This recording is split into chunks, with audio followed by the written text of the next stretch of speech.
Information security is one of the most important topics in technology today.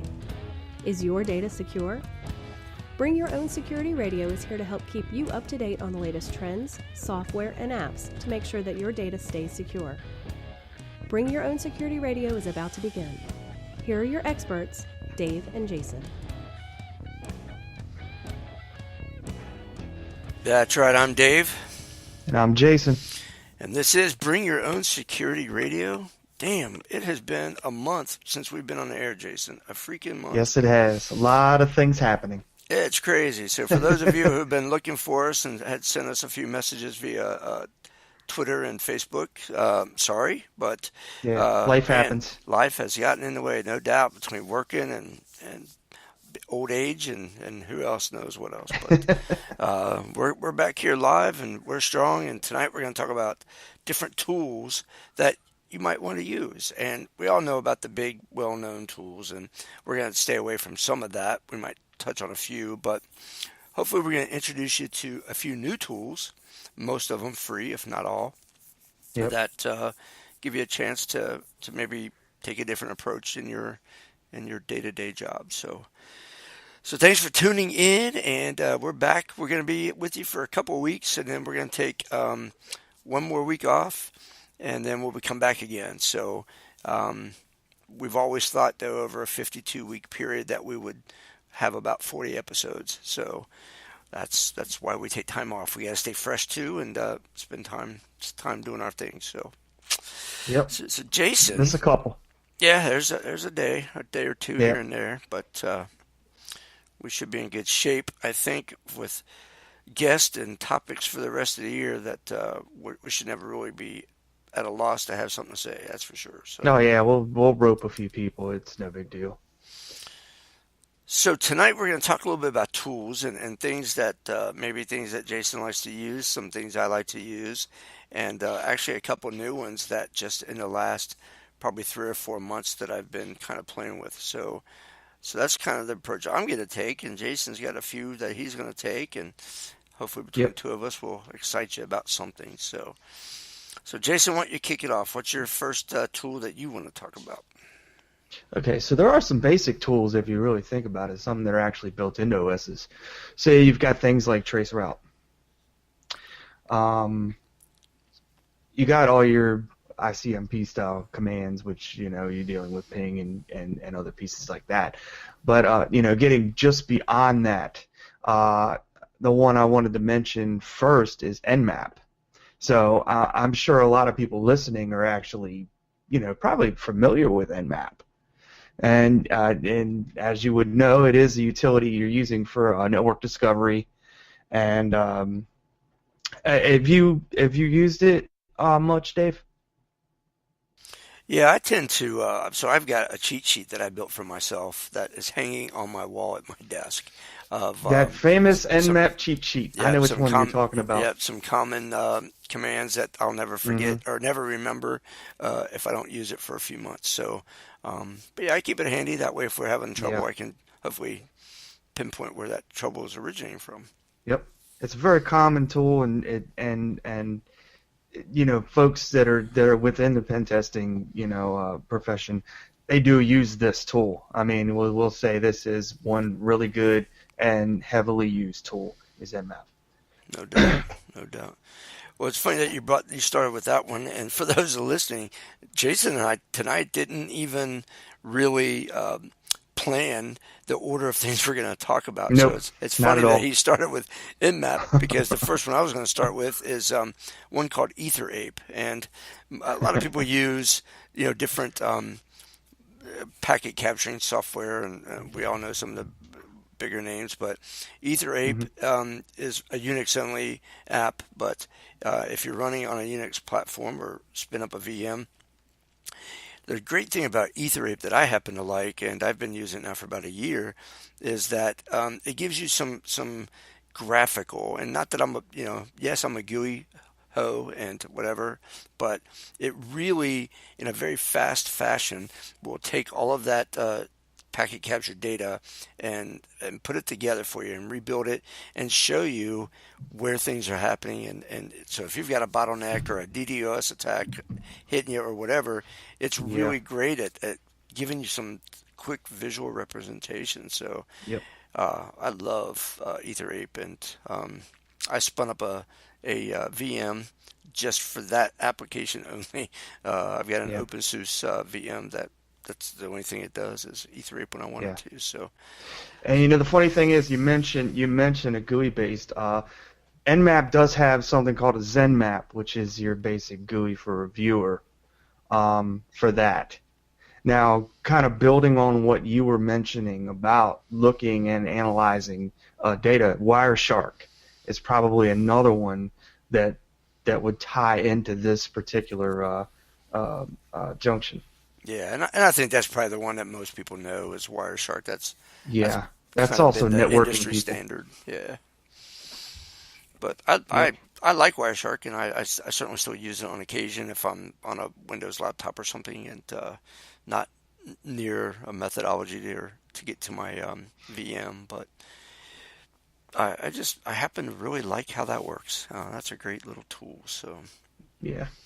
right on, right on. So Yep. I've got I don't know how many Jason wants to talk about tonight, but I've got like far more tools than I wanted to talk about that we can probably bring up. So at the Oh end yeah. by the time this is all over with, for those of you listening, if you've got a tool that we don't bring up, maybe we were going to talk about it or not, but I would love to hear from you. Tell us what you like that we Yep. didn't talk about, because you might expose me to something I've never heard of for as much as All ears. for as much as we want to expose you. So hit us up with some ideas and some suggestions. So. All right, Jason, what do you got next? What's your next fun tool? Okay. Let's see. I'm thinking here. Let's go with John the Ripper. That is a password cracker. Yeah. Absolutely. It works on Unix, Windows. It used to work on DOS. There are other tools that will leverage this. I believe OpenBOSS is one, but I think Metasploit will also use John the Ripper too, if I'm not mistaken. Nice. Yeah, that's an old school right there. Yeah. There's back in the day when he was trying to crack somebody's SAM database, or if you can just install it to a bootable.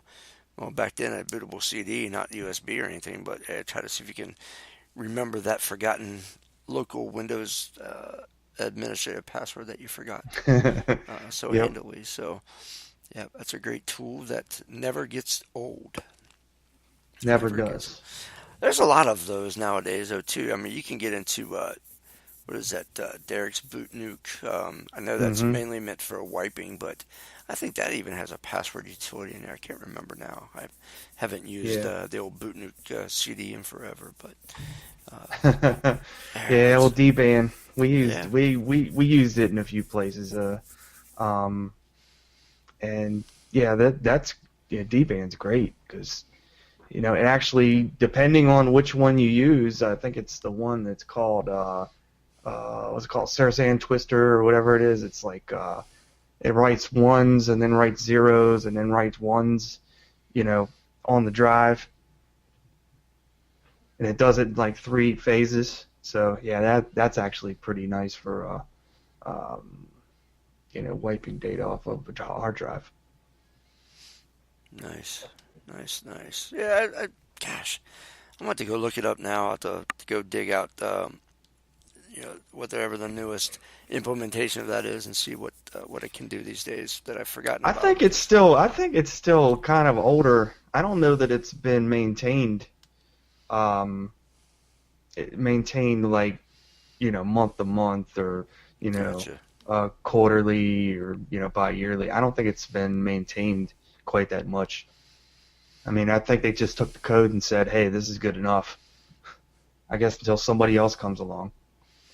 Yeah, makes sense. Yeah, yeah, and that's a lot of tools go that route. Somebody they're Yeah. great for a while, then whoever built them and maintained it, life happens, and they get married or go to college or get a great new job, and they're like, okay, that was fun as a development Yep. lesson for myself, but now it's, I got something to do.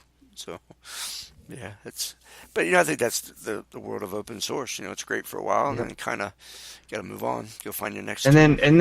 then on top of that, like what I was talking about, John the Ripper, you also have things like Aircrack and Cain and Abel. Um, Yep, old Kane, man, I old work with a Kane. guy who was really he loved Cain and Abel, um, a lot. You also have Hydra is another Hydra, yep, one. yep. Orfcrack. There's Yeah, a number of them. oh yeah, the old Loft Cracked CD. I forgot about that one. Yep. Yeah, there's a And you have bunch. Rainbow Crack, which is using rainbow Yep, tables and yep. that type of thing as well. Yeah, Brutus was another one too. Nice. So definitely a number of password audit types of programs you can use, and you can find a lot of them on sectools.org. Um, that's definitely where I dug in for a long time and looked at all the different tools, and I was like, wow, look at this. No doubt. All right, well, I'm gonna change direction. My next tool. Actually, I'm gonna talk about two because they kind of do the same thing. But talk a little bit about wireless security slash not necessarily cracking, although it kind of does that. But so one of them is Fern Pro, FERN hyphen Pro. Um, Okay. that one has a boatload of stuff. So Fern Pro, they even actually have customer service that's 24/7. It's a free tool that does a lot of stuff. Now they do have a paid version that does a little bit more, not really much more, but the biggest benefit of paid version is that you get customer support within 15 to 30 minutes versus 24 hours on the free version. So that's really the biggest difference. But other than that, man, FernPro is pretty awesome, and its whole claim to fame, so to speak, is that it does security auditing. It'll do a kind of like an attack platform. It's written mostly in Python. Yeah. But it's able to crack all the way up to WPA2, is what they say. Now, I haven't ran it, and I imagine it probably takes a pretty good GPU processor to really going to crunch some WPA2 stuff. Yeah, But it does. I mean, Aircrack is the other one that can do weapon WPA. yep, yep, Aircrack's in there. Um, Yeah. the Fern Pro, if you have the Backtrack Linux or the Backbox Linux OS, Fern Pro is actually embedded into those utilities as a tool. So for those Yeah. of you looking, you can download Fern Pro on its own and run it off of a Unix box, or you can, if you use one of those other pre-formatted OS ISOs, you can go that route. And in the same vein, Kismet, Kismet, same Yeah. same idea, same. It's a wireless. It's kind of a little bit of an idea, but it's used to be kind of a detector and a sniffer, and Yeah, it's a little bit like NetStumbler. yeah, and it's and it's got a piece. I don't know if I want to call it that, but there's an area or a set of tools built within that will help you identify wireless intrusion detection. Yep. So Like you can that's use like it's kind of a Wireshark neat. files and like Yep, TCP dump. You can exactly. use those and actually import them. Yeah. So I haven't used it a lot. That's one of the tools that I've only been involved with now for probably 6 months, I guess, and Yeah. I haven't had a real major reason to oh my gosh, something bad just happened. So I've Yeah. been using it as an audit type of tool and education, teaching myself what it does. So Yeah, pretty that's the pretty fun set of term you're tools. gonna the term you're gonna see for Kismet is war driving. Yeah, yeah. There's definitely a lot of I still want to call them script kiddies. I know it's not really that anymore, but a lot of people who are still new and that's their first their first inroad into hacking. They're trying to do something that's not invasive, won't show up in somebody's log files, but still try to feel like they've done something. Yeah. So, yep. All right, Jason, what do you got next? What's your next one? Or two or five? So let's see. We'll take it to. I got a list here. Let's see. You know what? We'll just go ahead and go with OpenBIOS. We'll start getting into vulnerability scanners. Yep, I'm going to have to take that one off my list because I had that on my Yep. list to talk about too. So there we go. OpenBIOS is kind of a variant of Nessus before Nessus actually went to a paid version. So OpenBIOS still uses like a Nessus style language for the plugins, and it has the early Nessus scanner feel to it. But this is dealing with. I think the last version of this to come out was maybe about 2 years ago. But like I said, if you want to get Nessus, it's going to cost you about, it's going to cost you over $2,000 just to do a scanner. Even if you were just going to do a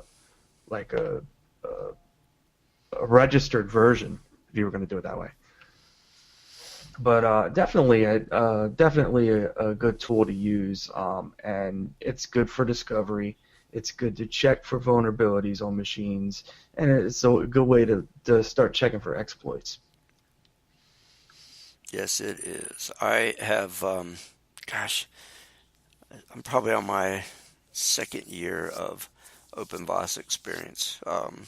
Not day to day, just using it again as a secondary tool, or back in the day when I didn't have any real paid options. Our company didn't want to spend any money, so I had to go out and find free things to help me maintain some semblance of control, and OpenBIOS is one of the first tools that I ran to try to help figure out what was going on around me. So yeah, I mean, I've been a heavy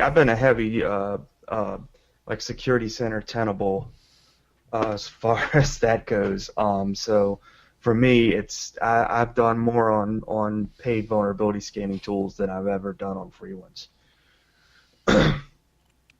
But yet, the value's there. I mean, if you were going to use, OpenBIOS, still a very valuable tool and still does what it says it does. Right on. Well, let's see. What's my next baby here? I'm going to jump across a little bit in that same realm, but maybe a little different, and talk about two different ones that kind of do the same. And the first one is going to be, I call it OSSEC. I'm not really sure if it's OSSEC or OSSEC. It's OSSEC. Yeah, so OSSEC, for those of you that don't know anything about it. It's basically a host intrusion detection platform. Primarily, in theory, it was supposed to be initially run on Unix and was built to monitor Unix, but it has certainly crossed over into other platforms, including Windows, Mac, and even VMware monitoring. So now I've used this tool like for a little while, and then I worked for a company that had SolarWinds, so we jumped over to that, which is the big expensive monitoring people, and SolarWinds is monitoring, not necessarily intrusion detection. So kind of the same, but not really the same. So for those of you that might get confused about, well, I've got monitoring software, where monitoring software is meant to kind of tell you what has already happened, and a host intrusion system is supposed to start correlating events to try to give you some idea that something is about to happen, but it has not happened yet. So, well, not only that, it also does file integrity checking, and it'll also do rootkit detection. Beyond just the analysis itself, it does have a few other features. Yep. And there's in conjunction with that, there's a monitoring open source called Nagios, Nagios, and they are open source, and they got a boatload of plugins, add-ons, and other things that you can do, and they do network type monitoring, server monitoring, even application level monitoring. So they do great stuff, and there's a lot of big companies that use them. Yeah, there's Cisco definitely a and many. number. Yep. there's definitely a number of them that did. What's Up Gold used Nagios. Yeah. Yep. Check MK used Nagios. If I'm not mistaken, I think Alien Vault has Nagios in it as well as OSEC. So, yeah, That could be. definitely. Yeah. I can't remember. Yeah. I was just as you were saying. I was trying to think fast, but I don't recall. But it sounds familiar. That sounds right. So, but that tool. So I've played with like certain pieces of it. I have never had a full on like let's grab these add-ons, let's grab these plugins, and just run the whole damn thing. I've downloaded bits and pieces to just do what I needed it for at the time. But if you're looking for a pretty robust, free monitoring system, now you can pay and buy support plans and things like that. But it, if you don't care about not being supported, you can run it free and do a lot of good stuff. And it helped me with network monitoring when I couldn't even tell if my switches were up or down remotely um, without having to ping them manually all the time. So great tool, great tool. Hmm. And it also does some pretty good. So it'll do a little network analyzing, but it actually does great traffic monitoring. So if you start seeing I had one time had a server, a physical server, and the NIC was starting to fail. And so every now and again, that NIC would just start getting chattery and just start burping out just a bajillion freaking packets of garbage and just flooding the network, flooding switches. It was just ridiculous. It was almost like somebody's doing a denial of service internally. And it was this Yeah. one damn network, NIC card. NIC card, yep. See, I'm one of those people. I called it a NIC card. And for those of you that don't get the joke, NIC is Network Interface Card. So if you call it a NIC card, you've basically said Network Interface Card. So anyway, that's a rookie. Pretty much. It's like Rookie. saying fava beans. There you go. See, rookie mistake. It's calling a bean bean. A bean Basically, bean. it's That's Latin. right. It's a bean bean. So yeah, it's a NIC card for all you rednecks out there. But yeah. It's Anyway, one of them Nick cards. let me give one of them NIC cards out there. Let me put One of that in them my. there Nick cards. I'm gonna use that to plow my field. My NIC card. So yeah.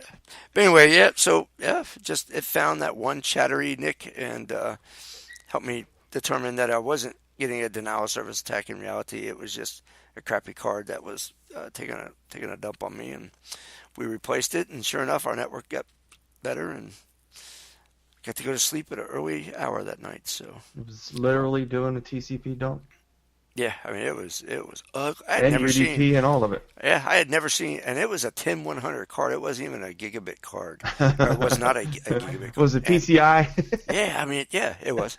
And I was like, how does this thing, how's it burping out that much traffic to affect the switch that it's connected to? But sure as shit, it was crazy. So yeah, so that's just one of the examples of why having like monitoring and not always intrusion detection, but just monitoring, you know, if your HIDs will do monitoring, that's great. But if not, having a secondary tool to kind of just take a peek at stuff and keep a tab on things, and instead of getting your hackles all raised up thinking you're being attacked, you can easily determine it's just hardware failure and Yep. go fix it and go to bed and not have to stay up all night trying to guess at who's hacking. Yeah, that's those simple things where you get on the fancier stuff. But yeah, the next one I'm going to get into is going to be web scanners. There you go. So it's actually web and application scanners if you really want to get down to it. But let's go with OWASP Zap. Oh, Is so the you're gonna first go one, with and you Zap. can get that. Okay. That's free of charge. Yeah, Yep. Zap is good. Zap is definitely good. There's also, and I've used it extensively, is Acunetics, but you can only get a trial version of that. It definitely costs money. I mean, it's not horrible. I mean, if you have a usage for it and you can actually not necessarily profit from it, but it's a value, it's definitely a good tool as well. I like OWASP. I went to a local meeting in the Cincinnati area just about a month or so ago. A local security interest group held a meeting, and they brought in this guy out of Columbus, Ohio, who I don't know if he was like an OWASP original contributor or what he was, but he had some big influence on that application, and he came in with real time, or not real time. Let me rephrase that. He came in with real data that they had captured and things that that the OWASP utility did for them, and it was amazing that how much you could dig in and just do with that Yes. utility. And Yes. I looked at it going, I never even thought of that. Oh, I didn't think of that. Every Yep. time he brought a method up or some idea, I'm like, well, crap, I never thought to use it that way. So Yeah. what a great Well, tool. there's another one as well, and that's Nikto. But Nikto it hasn't been maintained since like 2011. But it's definitely something if you wanted to look at, let's say you had, let's say you had some web servers and you say, well, hey, let me check this out. You could actually get Nikto. It's absolutely free, with the caveat that there's only that you're limited to how many servers you can actually scan with it. But another one would probably be what was it? There's a lot of testing ones too. So you have things like Samurai is one that's for testing. You have another one that is, and I'm pulling this off the top of my head, is Burp. So the Burp suite will actually Oh, help yeah, you yeah. run it. It'll run attacks for any web applications. I think I need to use. I downloaded the Burp Suite set Hmm. of tools like crap maybe a year ago. Got Yeah. excited about it for about a week, and then I just kind of got away from it and didn't really It's follow it. it's a long read if you're gonna start reading the guides to it. There's a lot to it.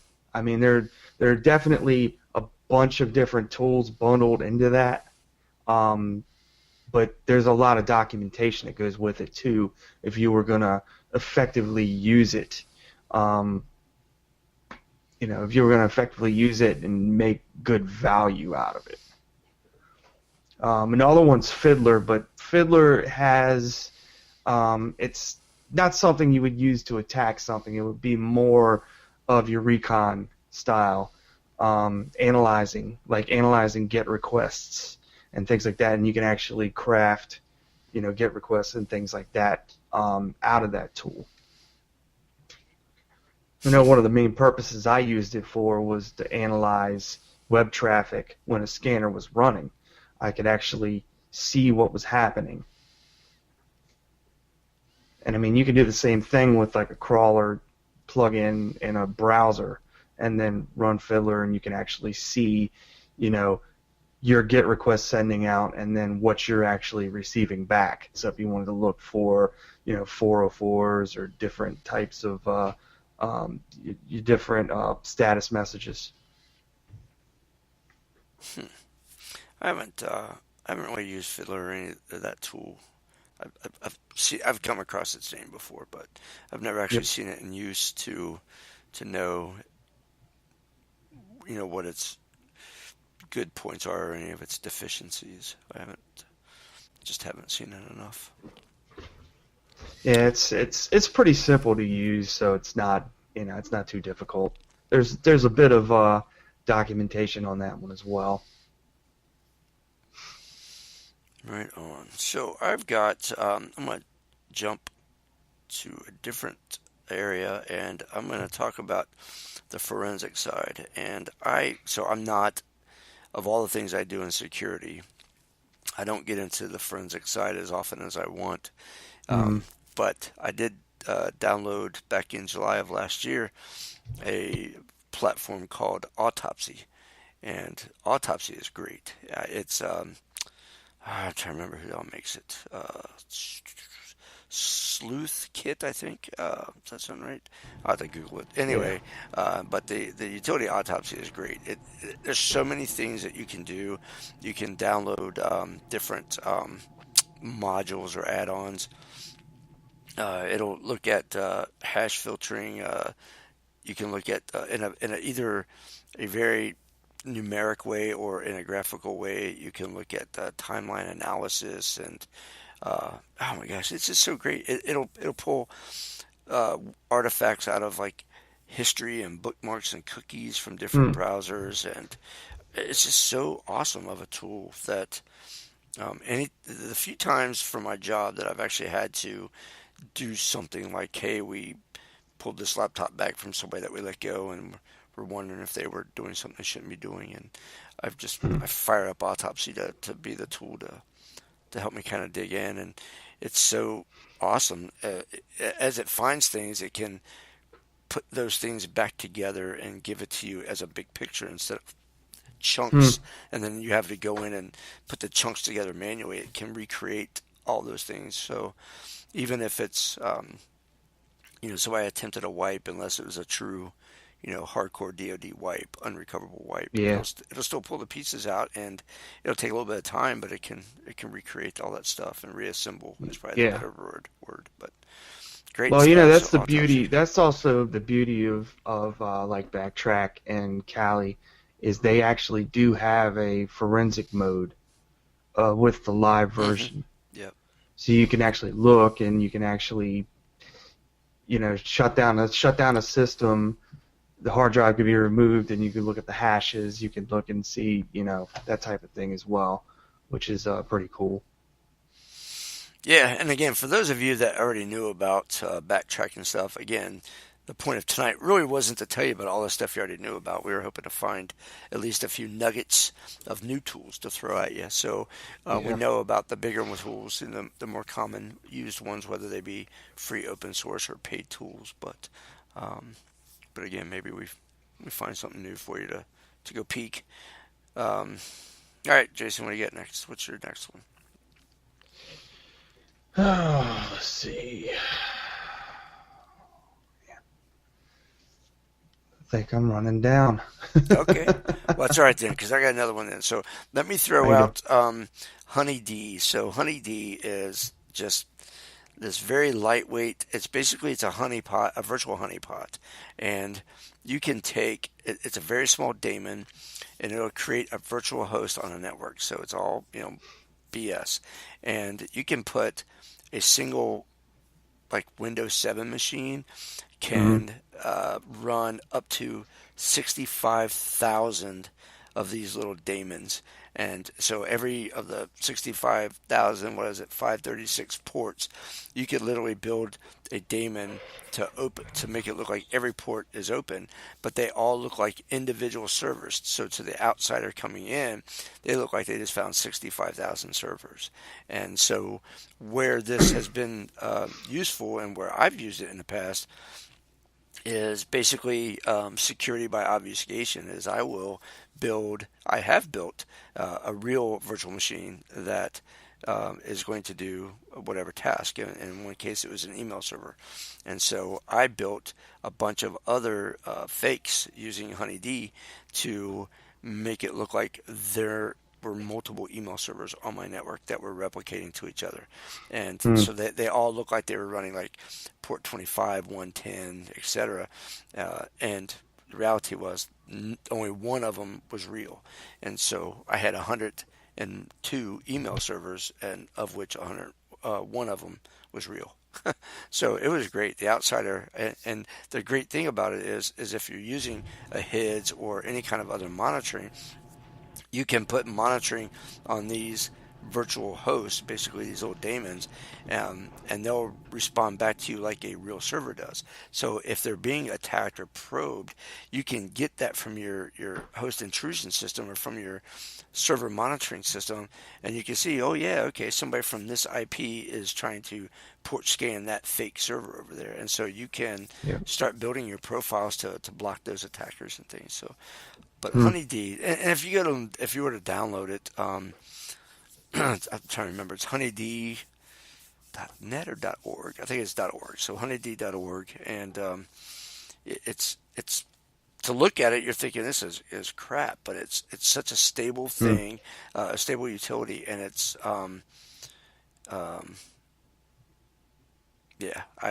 just love it. But I think its last version was see, this is 2018, so last version was like 11 years ago, like 2007, give or take.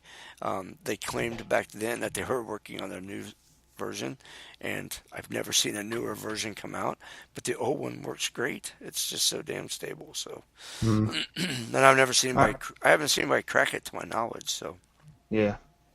Well, the other thing that comes to mind, and that I'm thinking about it now, is like threat emulation. So you would be talking about something like, this is not a free program. I'll let you know right ahead. Cobalt Strike.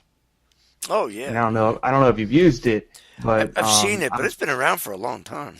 It has. But one of the really spotlight pieces of this is that you can actually do phishing campaigns pretty easily with this. I mean, it doesn't require a whole lot of work, and you know, you can set it up so that you could basically have something that looks like a Microsoft Office document or whatever, you know, a program that would actually have a payload in it, so that you could actually put a payload in it. You can do it uses PowerShell, like the beacon part of it, so you can log keystrokes, take screenshots, do things like that as well. And it's, you know, it's a pretty effective tool. But this is pen testing style, you know, exploit tools, which you'll be using this for. So you just keep that in mind, you damn script kiddies. No. Oh, that would No definitely. free tools.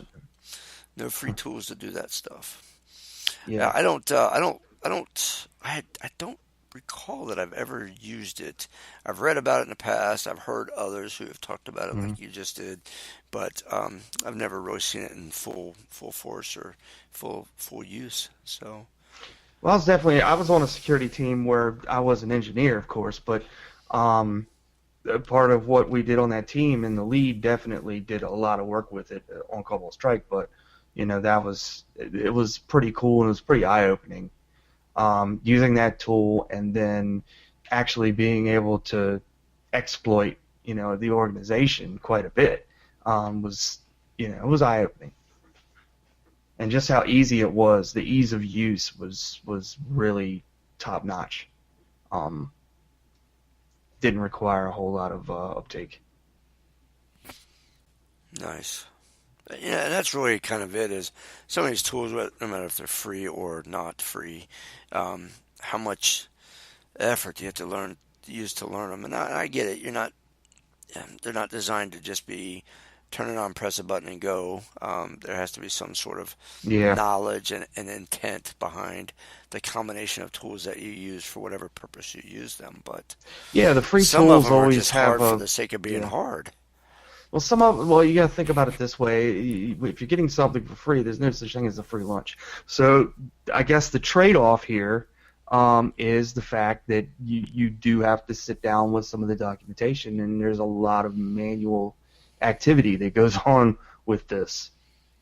So it's definitely something you have to be more interactive with versus, you know, something that's made that's you know, people have put a lot of code into to make things automated.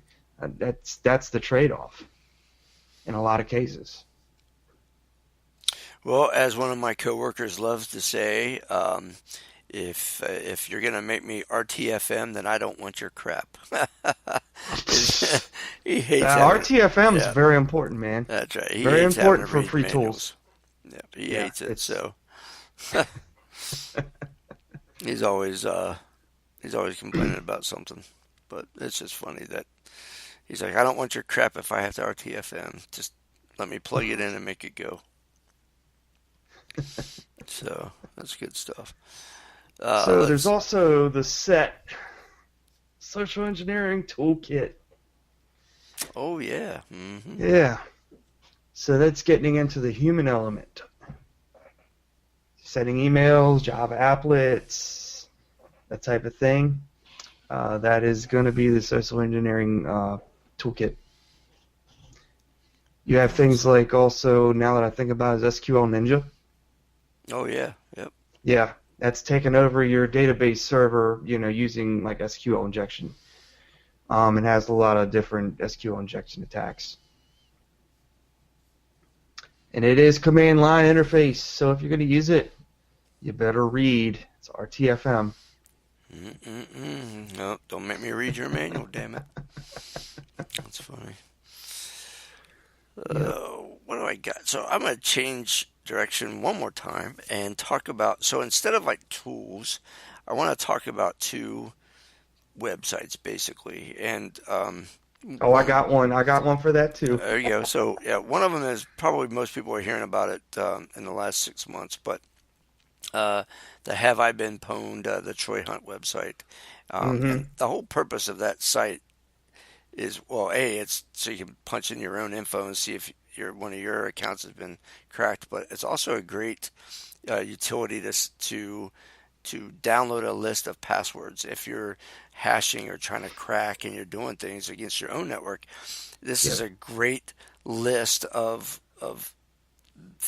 it's hundreds of thousands, I think. I don't remember the exact number, but a great list of passwords that you can just use.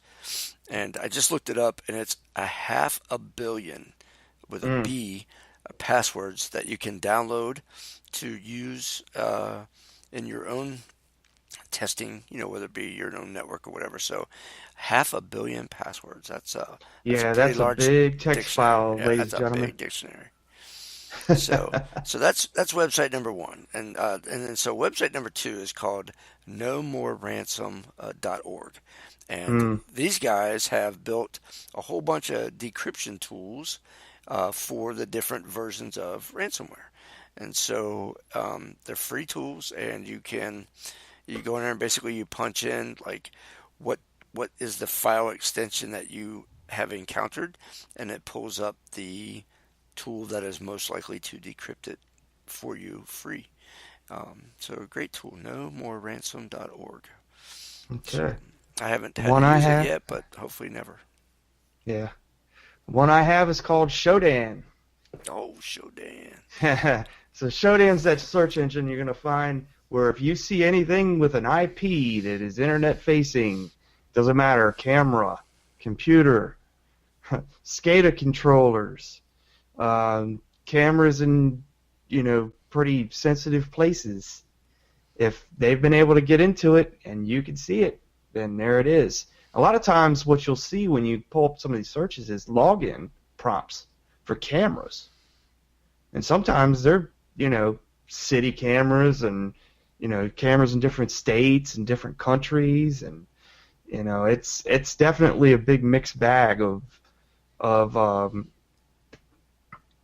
different machines, OSs, cities, countries, and, with their exploits, you can kind of search for known vulnerabilities and exploits as well.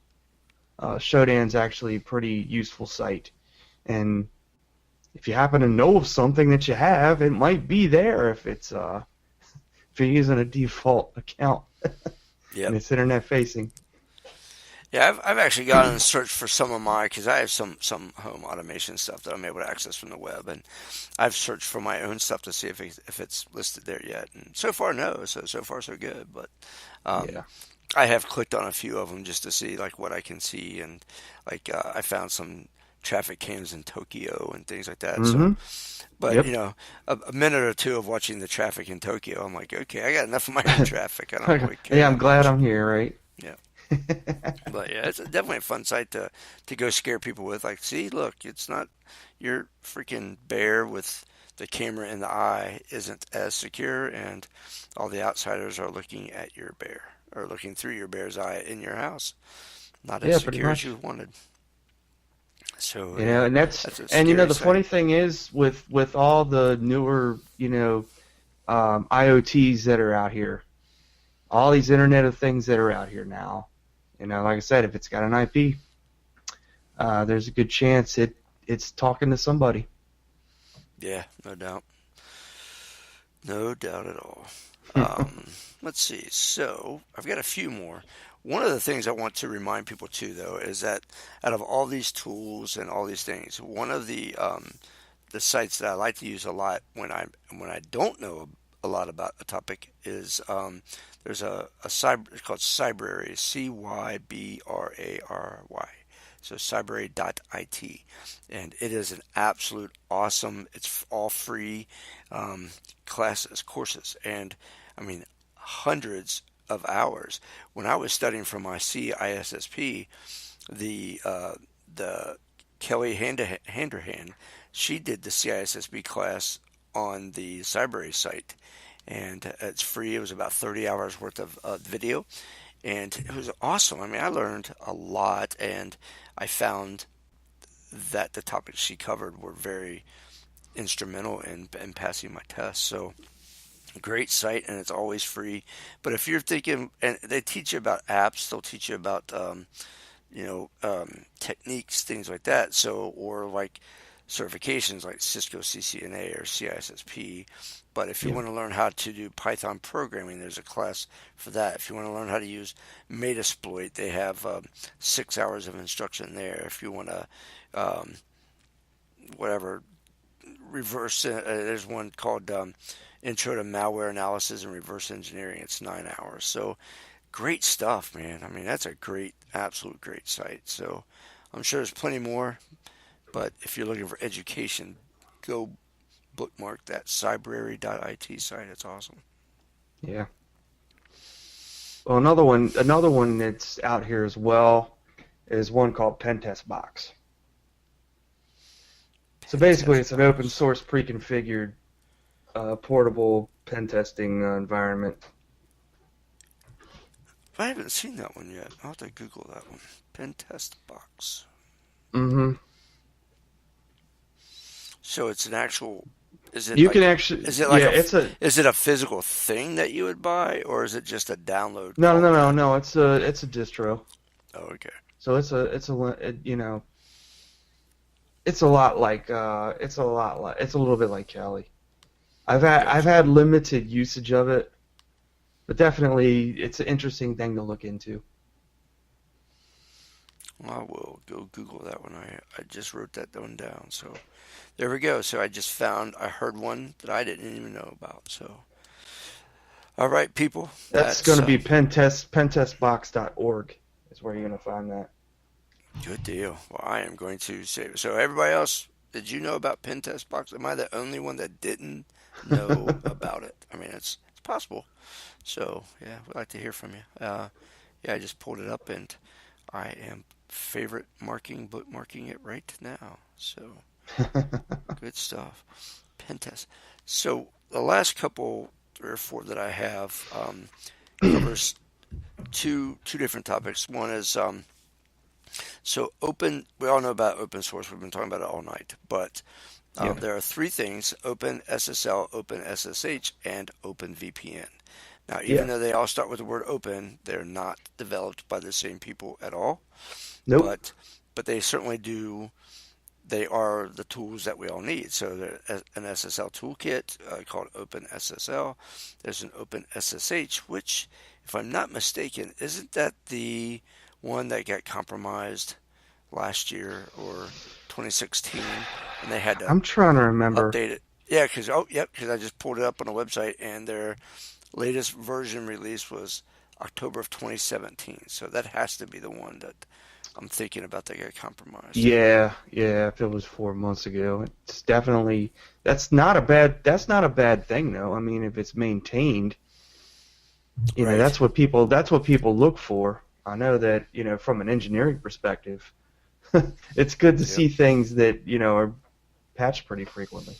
Yep, and I just pulled up the OpenSSL site, which is just openssl.org, and their latest version is February of 2018. So yeah, both of these are certainly staying current. And then the OpenVPN, I use that on my cell phone in conjunction with my Nord VPN app. So I know that one stays current.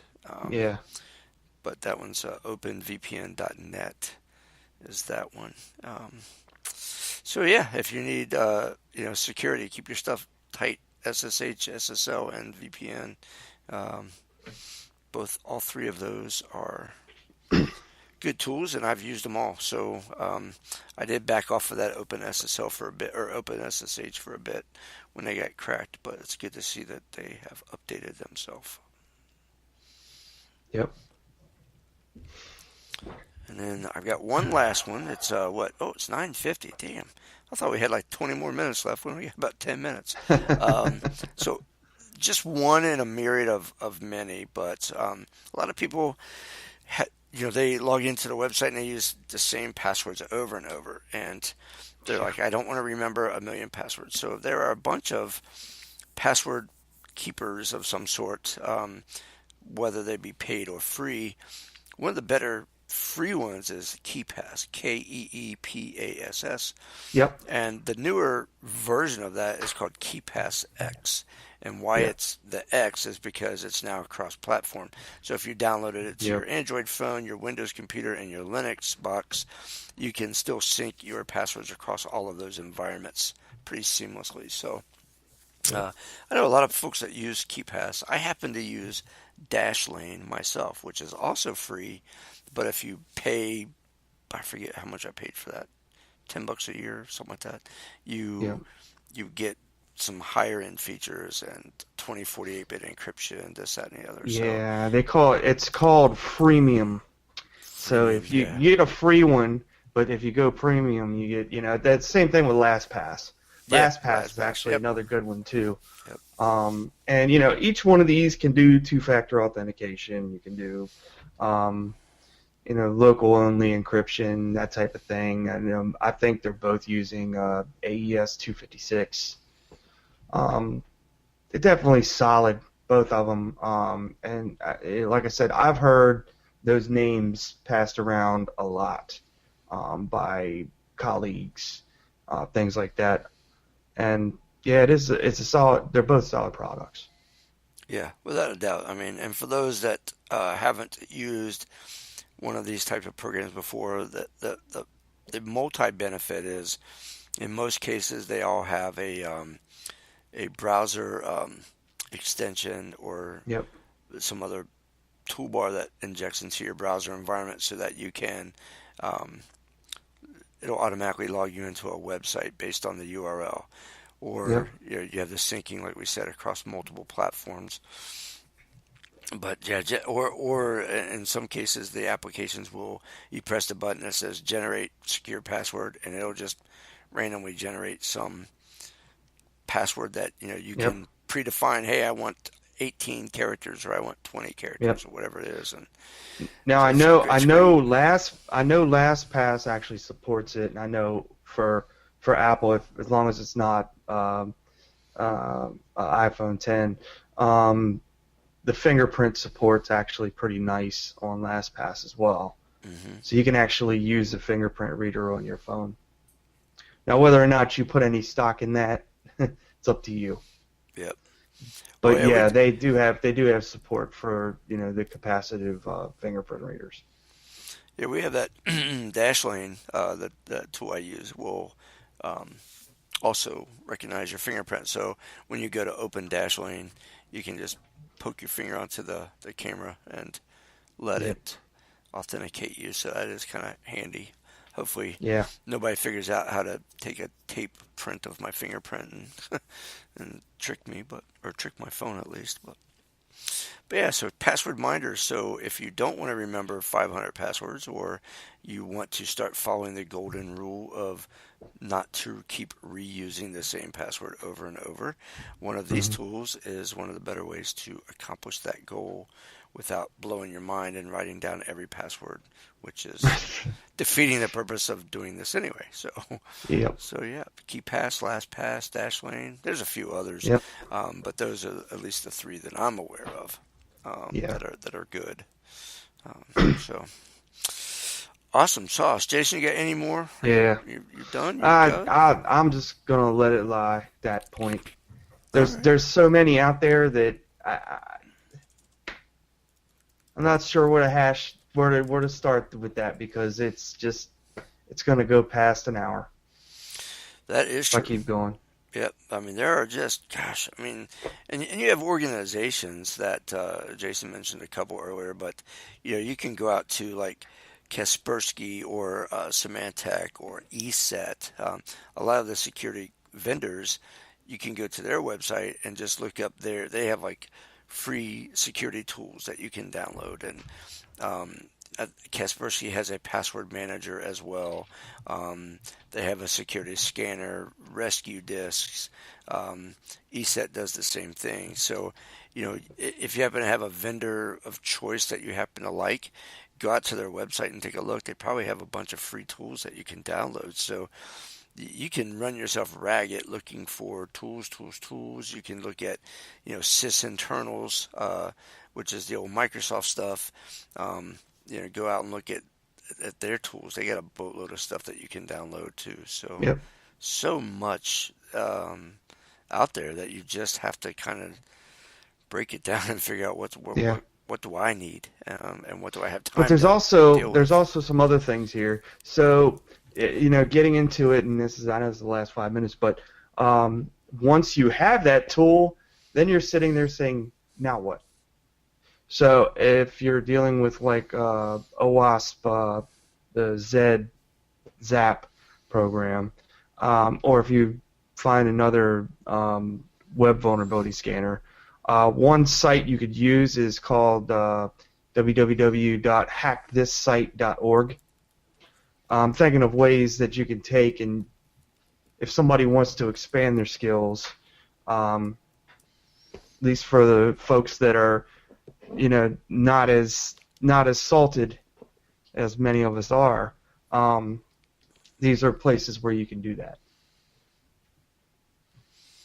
I forgot about Hack the Site. Yep, they've got. I mean, they have like challenges, and gosh, I haven't been on their site in a while, but I know that they have like different missions or challenges. I forget exactly what they call it over there, but they basically, and then they have some documentation that basically says, okay, if you want to attempt this challenge, here's like kind of the how-to. Here's how to do it, and yeah, it's a great site. I haven't actually used them in a while. I haven't went out there, so I'm writing down a little note in my notepad here to remind myself to kind of just go back out and reacquaint myself with that site. There's a couple other ones. You can BWAP is one, and that's basically it stands for buggy web application. So basically, it's deliberately put up there so that you can do that. There's one called Diva, which is a damn vulnerable iOS app. You have Game of Hacks. There's a number of them, and I actually pulled that source from checkmarks.com. There's like 15 different sites listed here. It's checkmarx.com. Nice. If you ever want to look at things that were intentionally put out there to go crazy on. Yeah, there we go. Let's just kind of get it on. Go Exactly. Go hack something. And those are great tools, because you might download whatever program that you downloaded, and then you start just clicking on it, and if you don't have anything to test it against without getting yourself in trouble or accidentally taking your own company network stuff down, having targets to practice against is awesome. So it is, and there's another example here. Like if you have like VMware Player, or you're using VirtualBox, you can actually find turnkey devices that are actually web servers. See, if you wanted to do an environment like that, you could do it like that as well, and set up things so that you could actually pen test with as well, instead of using internet. Nice. Well, it is 9:58 in the East. He's Jason. I'm Dave. That's right. Tonight has been our first night back in a month, so we hope that you heard about some tools that you didn't know about, and we hope to hear from you to educate us on tools that we did not talk about. And we'll be back. We'll be back next week, Wednesday. Listen to me, Thursday, 9 p.m. Eastern, and the week after that we'll be back again and again. But over the next over the next 2 months, we'll probably take a few weeks off. I am going to be having a knee surgery again, so we'll take a couple weeks off. Hopefully, I won't be too dopey, although maybe being drugged up is a better show. I don't know. We'll see. You just need a spring-loaded option the next time, you know what I mean? So that That's way right. you got a spring-loaded knee. Well, I keep telling them if they're going to keep cutting me open, they better, each time it has to be a little bit, I have to be a little faster than the time before, so. That's it. But I haven't got there yet. All right, it is 10 o'clock. We thank you all for listening once again to Bring Your Own Security Radio. Until next week, good night, everybody. Good night. Thank you for listening to Bring Your Own Security Radio. Join us every Thursday at 9 p.m. Eastern Standard Time for a new episode. Find us on Facebook and on Twitter at BYOS Radio, or find us on the web at bringyourown.security.net. Safe browsing, everyone!